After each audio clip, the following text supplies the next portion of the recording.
গতকাল ছিল অরণ্য ষষ্ঠী, যাকে আমরা প্রচলিত ভাষায় বলি জামাই ষষ্ঠী। আর সেই উপলক্ষে বাটা সাজিয়েছিলাম। তাল পাতার গোল পাখার উপরে অশ্বত্থ পাতা বা বট পাতা, যেটা পাওয়া যায়, বাঁশের করুল, ডেউয়া, একটা সবরি কলা, আম, খেজুর, জাম, করমচা, এগুলো সমস্ত দিয়ে তার উপরে সিঁদুরের ফোঁটা দিতে হয়। তারপরে এখানে নিজের ছেলে বা মেয়ে বা সন্তান, তাদেরকে এইভাবে ষাটের বাতাস আমরা দিই। আর এই ধরনের যে কোনো অনুষ্ঠান যাতে ওজোকে আশীর্বাদ নিতে হয়, ও খুব পছন্দ করে।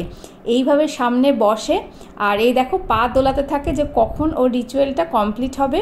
না, অধৈর্য ঠিক না, খুব বেশি পরিমাণে উৎসাহিত হয়ে থাকে। তো তাড়াতাড়ি করে ষাটের বাতাস দিয়ে আর মাথায় ধান দুর্বা দিলাম, একটা সুন্দর ছবি তুলে নিলাম। আর এদিনকে আমরা গেছিলাম নবদ্বীপ, তাই নবদ্বীপে চলে গিয়ে আমরা আজকে দুপুরবেলা সবাই নিরামিষ খেয়েছি।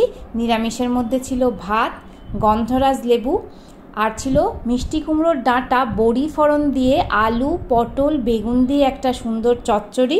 নিরামিষ এই চচ্চড়ি খেতে খুব ভালো লাগে, আর এখন গরমের দিনে মাছ মাংস খেতে ভালো লাগছে না। তারপরে ছিল পনির ভাপা। পনির ভাপাটা আমি রান্না করেছিলাম, খেতে কিন্তু খুব ভালো হয়েছিল। অবশ্য সব রান্নাই খেতে খুব ভালো হয়েছিল। এরপর ছিল কাঁচা মুগের ডাল। আমাদের ভাজা মুগের ডালটা কমই হয়, কারণ সবাই মোটামুটি একটু গ্যাস অম্বলে ভোগে, আর নিরামিষ বাড়ি বলে মাঝে মধ্যে মুগের ডাল করতে হয়, তাই কাঁচা মুগের ডালটাই হয়। আর এর মধ্যে লেবু মেখে পাশে আলু কাঁকরোল জিরি করে কেটে খাওয়ার মজাই আলাদা ছিল। আর এদিকে দেখো নিরামিষ হলে কী হবে, একদম থালা সাফ।